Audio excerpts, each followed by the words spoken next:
Hindi mapigilan ni Merlin na magalit matapos nitong marinig ang impormasyon na ipinaalam ni Arthur. Nagsalita ulit si Arthur at sinabi kay Merlin na si Lancelot daw ang pumatay sa kanyang anak. Hindi na nakontrol ni Merlin ang emosyon nito at naglabas ito ng matinding mana. Hinawakan ni Yuan sa balikat si Merlin at sinabihan niya ito na kailangan daw muna nitong kumalma. Kapag nga raw gumawa ito ng eksena ngayon ay magiging sentro lang ito ng atensyon ng iba. Nagtanong si Merlin kung paano nga raw siya kakalma matapos niyang marinig ang mga sinabi ni Arthur. Kinumbinsi pa rin ni Yuan si Merlin na kailangan nga raw nitong kontrolin ang kanyang emosyon. Huminahon si Merlin nang sabihin ni Yuan na kailangan daw nitong kumalma sa ngayon. Noong nabawasan na ang galit ni Merlin ay tinanong nito si Arthur kung si Lancelot rin daw ba ang pumatay dito. Nainis naman si Arthur at tinanong kay Merlin kung tingin ba raw nito ay magagawa siyang mapatay ng isang tao na gaya ni Lancelot. Sinabi ni Merlin kay Arthur, na marahil nga raw ay mas malakas ito noon kay Lancelot, pero ngayon nga raw ay isa na itong high ranker. At kahit nga raw pansamantala lang, ito pa rin daw ang kasalukuyang hari ng Britanya. Kapag nga raw pinatay nila ito ng walang maayos na plano, ay baka ito pa ang maging dahilan ng pagguho ng Britanya at Round Table. Sinabi ni Merlin na naisip niya nga raw na dapat ay si Arthur ang humarap dito. Sumagot naman si Arthur na kapag nga raw ginawa niya iyon sa undead na katawan niya ngayon ay baka subukan lang ni Lancelot na paratangan siya na kinokontrol lang siya ni Yuan. Lalo na raw at walang pagpipilian ang isang undead kundi sundin ang utos ng master nito. Napabuntong hininga si Merlin at napatanong kung ano raw kaya ang magagawa nila. Nagsalita naman si Yuan at sinabing hindi pa naman daw sila nauubusan ng opsyon. Tinanong nito kung kailan daw ang sunod na pagpupulong ng Round Table. Sumagot naman si Merlin na gaganapin daw ito matapos ang 10 araw.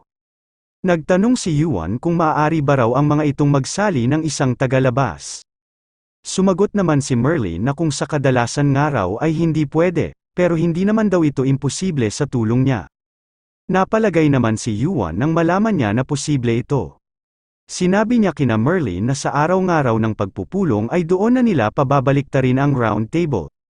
Naglalakad ang isang lalaki na nakasuot ng red dragon robe sa mahabang pulang carpet ng palasyo. Kasunod nito ang 2 ranker na miyembro ng Knights of the Round Table. Kinamusta ng 2 ito ang lalaki na nasa kanilang harapan. Sinabi pa ng isa sa kanila na mabuti raw at nakabalik ito ng ligtas. Nagpasalamat ang lalaki na may berdeng buhok sa 2 miyembro ng Knights of the Round Table. Sinabi nito na matagal-tagal nga rin daw siyang nawala. Tinanong niya rin sa 2 kung may nangyari ba raw doon noong wala siya. Yumuko ang 2 kabalyero upang ipakita ang kanilang pagrespeto, at sumagot sa lalaking may berdeng buhok na wala naman daw kakaibang nangyari doon. Sinabi ng lalaki na may berdeng buhok na mabuti naman daw, gaya nga raw ng dati, kailangan nilang unahin ang kapakanan ng kanilang mga nasasakupan. Umupo ang lalaking may berdeng buhok sa trono at sinabing ito nga raw ang kailangan nilang gawin dahil ito ang kagustuhan ng King of the Knights. Tumugon naman ang 2 ranker na miyembro ng Knights of the Round Table na susundin daw nila ang kagustuhan ng kanilang kamahalan. Ang lalaki na may berdeng buhok ay ang pansamantalang hari ng Britanya na si Lancelot. Inulit ng 33rd Knight of the Round Table na si Tal ang pangalan ni Kim Yuan. Ipinag-utos nga raw ng kanilang hari kay Percival na dalhin ito sa palasyo. Ang isa namang lalaki na katabi ni Tal ay ang 42nd Knight of the Round Table na si Lollit. Nagtanong si Tal sa kanilang kamahalan kung dadalhin ba raw nito si Yuan sa audience chamber. Sumagot naman si Lancelot ng oo, mas mabuti nga raw na makaharap niya ito ng personal. Sisimulan na ni Lancelot ang inimbento nito na malaking kasinungalingan. Sinabi ni Lancelot na noong umalis nga raw siya ay may nakuha siyang impormasyon tungkol kay Yuan, nanggaling nga raw ang balitang ito mula sa Asgard. Habang karamihan nga raw sa mga mid-sized guild ay ginagawa ang lahat upang mapasali si Yuan, naging maingat naman daw ang Asgard sa paglapit dito lalo na't isa silang malaking guild. At dahil nga raw isang player si Yuan na may hindi malaman na pinanggalingan na nakaakyat ng tore sa hindi natural na bilis. Naghinala raw ang Asgard kay Yuan, kaya inimbestigahan nila ito ng maayos. Hanggang ngayon daw ay tumatakbo pa rin ang pag-iimbestiga ng mga taga-Asgard. Sinabi ni Lancelot na habang nasa proseso nga raw ng pag-iimbestiga ang mga ito ay may narinig siyang isang nakakahindik na balita. Bigla namang nawala sa postura ang dalawang Knight of the Round Table na sina Tal at Lollit, noong sabihin ni Lancelot na may kaugnayan daw ang mga taong nasa likuran ni Yuan sa pagkamatay ng dati nilang hari na si Arthur. Hindi mapigilan ni Tal na mapalakas ang kanyang boses habang tinatanong nito kung totoo ba raw ang mga sinabi ni Lancelot. Sumagot naman si Lancelot na wala pa raw silang konkretong ebidensya. Pero dahil nanggaling nga raw ang impormasyon na ito sa Asgard, masasabi nga raw nila na marami itong credibility. Nagtanong si Lollit kung ito ba raw ang dahilan kung bakit pinapunta doon ni Lancelot ang player na si Yuan. Sinabi ng galit na si Tal na bilang isang araw sa Knight of the Round Table, hindi niya nga raw matitiis na tumayo na lang at walang gawin. Humingi siya ng pahintulot sa kanilang hari na si Lancelot na bigyan nga raw sila nito ng utos. Sinabi ni Lancelot na noong narinig nga raw niya ang binanggit niyang impormasyon ay kumulo rin daw ang kanyang dugo na gaya ng reaksyon ng mga ito.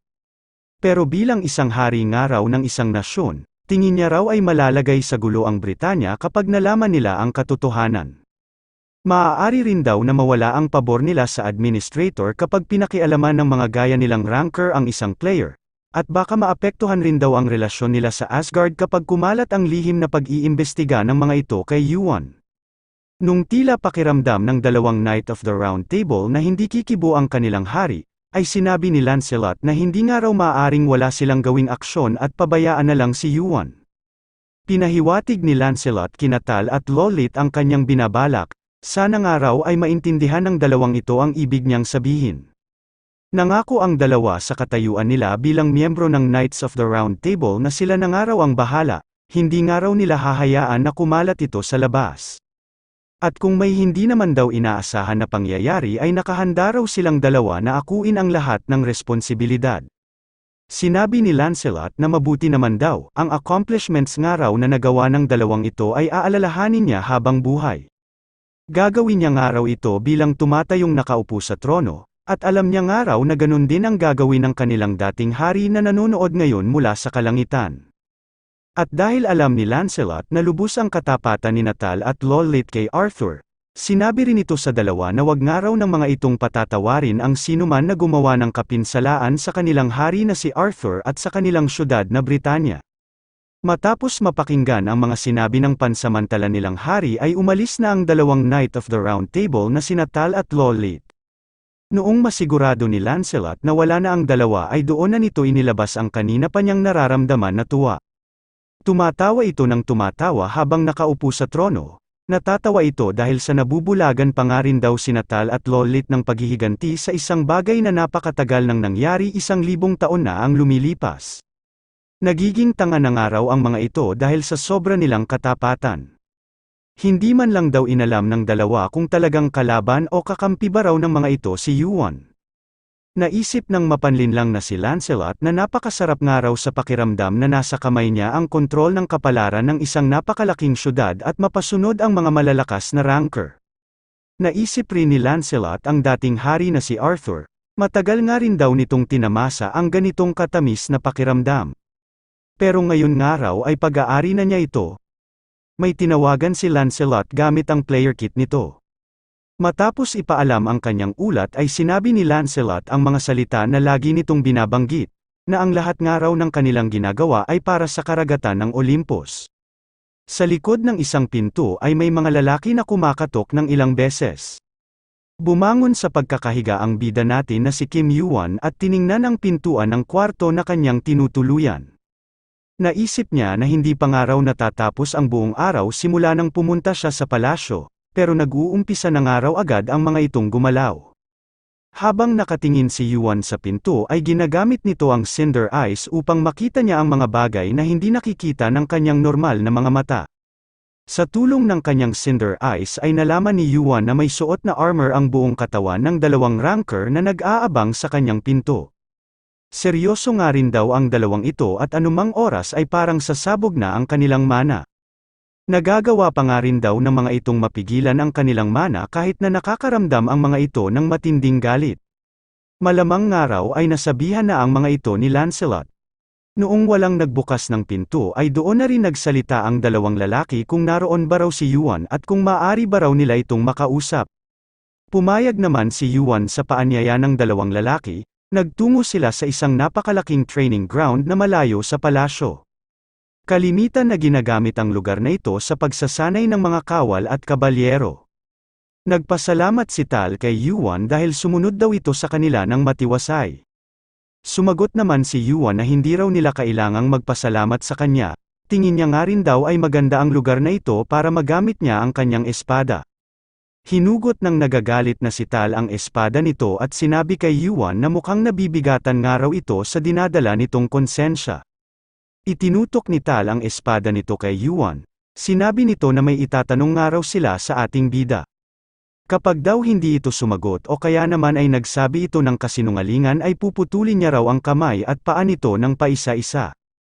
Inumpisahan na ni Tal ang pagtatanong, tinanong niya kung ano raw ang paksyon na pumatay sa dati nilang hari na si Arthur.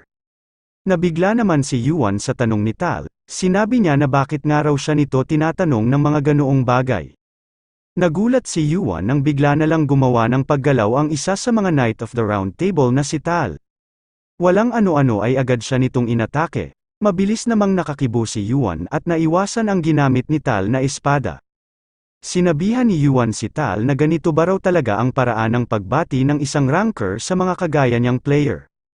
Hindi naman ito pinansin ni Tal, sinabi nito kay Yuan na magtatanong nga raw ulit siya, tinanong niya ulit kay Yuan kung sino nga raw ang pumatay kay King Arthur. Pagkaiwas ni Yuan sa ginawang pag-atake sa kanya ay tinanong nito si Tal kung si Lancelot ba raw ang nagpadala sa mga ito. Lalong nag-init ang dugo ni Tal nung maulit ni Yuan si Lancelot. Ano nga raw ang karapatan nito para basta lang banggitin ng ganoon ang pangalan ng kanilang hari? Nung mapansin ni Yuan na hindi na ito madadaan sa simpleng usapan ay kinuha na rin ito ang kanyang espada na Edge of Nightfall na nasa loob ng kanyang inventory.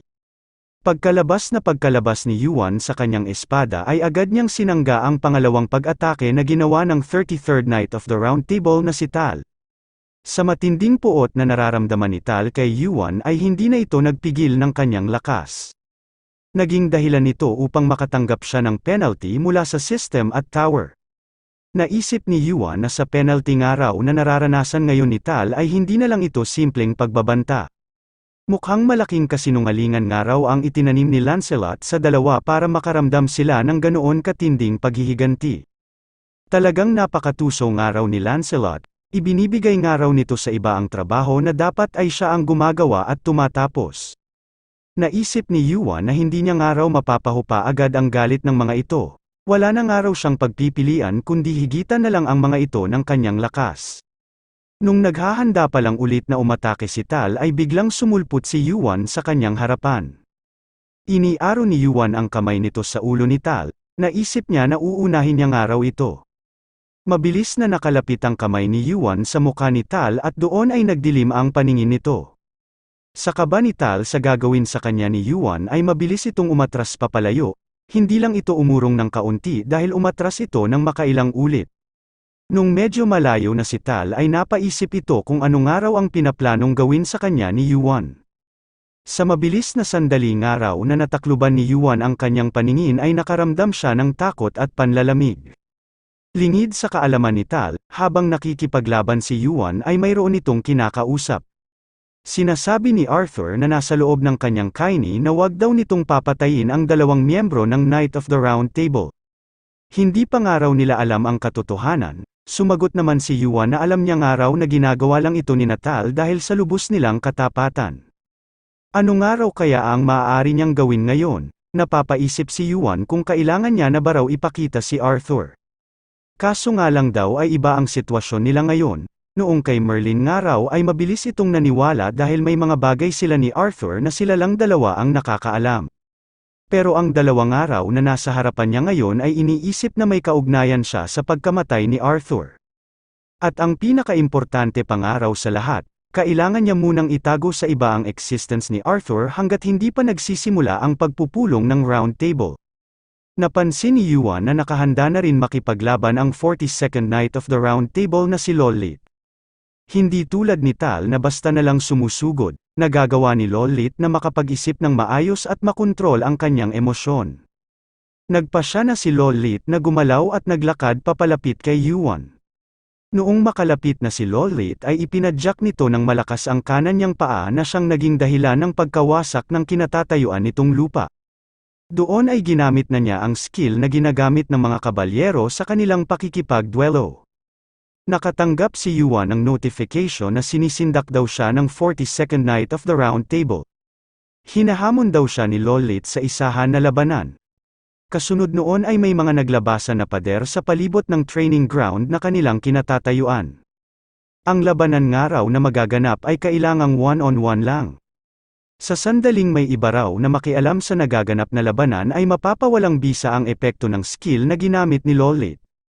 Nung nakumpleto na ang mga nakaharang na pader sa kanilang palibot ay sinabi ng system na nakahanda na raw ang kanilang entablado. Nagtanong si Yuan kay Lollit kung hindi ba raw aatake ang nasa likuran nitong si Tal. Sumagot naman si Lollit na masasaktan nga raw ang kanyang pride kapag pinagtulungan nilang labanan ang isang player na gaya ni Yuan. Napangisi si Yuan at sinabing ngayon nga raw ay mukhang natatandaan na ng mga ito ang kanilang code of chivalry. Tinanong niya rin kung gusto nga ba raw talaga ng mga itong manalo. Ang pangmamaliit nga raw ng mga ito sa kanilang kalaban ay pwedeng kahantungan ng kanilang kamatayan. Kahit may kaunting pang-iinsulto ang mga sinabi ni Yuan ay hindi naman nagpaapekto si Lollit. Sumagot siya kay Yuan na matagal na nga raw silang nakikipaglaban at nananalo sa ganoong paraan. Sa ganoong paraan rin daw nabuo ang kanilang round table. Naisip ni Yuan na nakakatawa nga raw ang sinasabi ng mga ito tungkol sa reputasyon ng round table. May isang madugong kasaysayan nga raw na umabot ng daan-daan at libo-libong taon bago pa man mabuo ang round table at syudad ng Britanya. Sino ba raw ang mga ito para magdeklara ng kanilang lakas, at pinapangibabawan ang kapayapaan at katatagan na iba naman ang gumawa? Ano nga ba raw ang karapatan ng mga ito na magbigkas ng salita na dapat ay sinasambit lamang ng mga tao na siyang karapat-dapat? Sinabihan ni Yuan si Lollit na hindi naman daw sila ang nanalo sa ganoong paraan. Simula nga raw ngayon ay iyon daw ang ipapaintindi niya sa mga ito.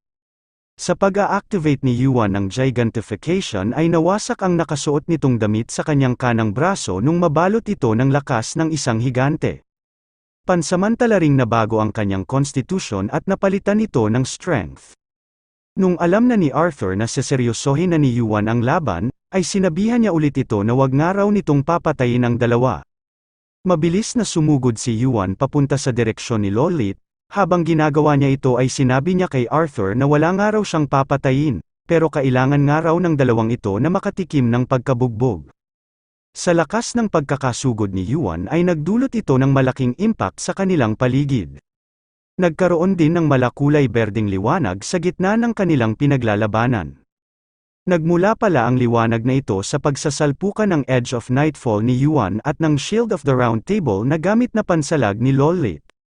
Sa matinding bigat at lakas ng unang pag-atake ni Yuan ay naisip ni Lollit na hindi nga raw ito ordinaryong lalaki gaya ng inaasahan niya.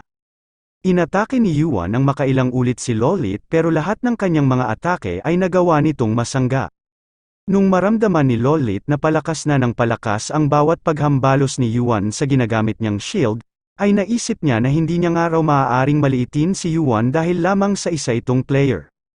Nung makatsyempo si Lollit ay agad-agad itong nag-activate ng kanyang skill, nakilala naman ni Yuan na skill na tinatawag na charge ang gagamitin nito. Buong lakas na umatake pasulong ang 42nd Knight of the Round Table na si Lollit gamit ang malaki nitong kalasag. Sinabayan naman ni Yuan ng pag-atras ang pag-abante ni Lollit at umikot ito ng pabaliktad sa ere upang makagawa siya ng distansya sa pagitan nilang dalawa. Noong makatayo na siya ng maayos ay sinabi nito kay Lollit na mukhang isa nga talaga itong ranker. Naisip ni Yuan na ang paraan nga raw ng pakikipaglaban ni Lollit ay nakapokus ito sa pagdepensa, pero mayroon rin daw itong sapat na lakas upang makapagpabagsak ng pader ng kastilyo. Sa tingin niya nga raw ay para na itong isang napakalaking tank. Dahan-dahan na rin na natatanggap ni Lollit ang penalty na ibinibigay sa kanya ng system. Sinabi niya kay Yuan na kung gusto nga raw nitong labanan siya ng palakasan ay nakahanda nga raw siyang tanggapin ito. Nung marinig ni Yuan ang mga sinabi ni Lolit ay agad nitong inilagay sa kanyang inventory ang gamit niyang Edge of Nightfall. Habang papasugod ito kay Lolit ay sinasabi nito na laban ng palakasan rin daw nga ang gusto niya. Dumiretso si Yuan ng pagsugod kay Lolit at pansamantalang pinalitan ng strength ang kanyang constitution. Nabalot ng matinding kapangyarihan ang kanyang braso dahil mayroon na raw siyang sapat na constitution at nung magkaroon ito ng lakas ng isang higante. Naisip ni Yuan na kung noon ay hindi niya ito magamit ng kumpleto, pero ngayon daw ay mataas na ang kanyang stats at proficiency sa skill na ito. Nagkaroon ng napakaingay na dagundong nung suntukin ni Yuan ng napakalakas ang kalasag na gamit ni Lolit. Nakatanggap siya ng notification na sa unang pagkakataon daw ay matagumpay niyang nakumpleto ang Gigantification.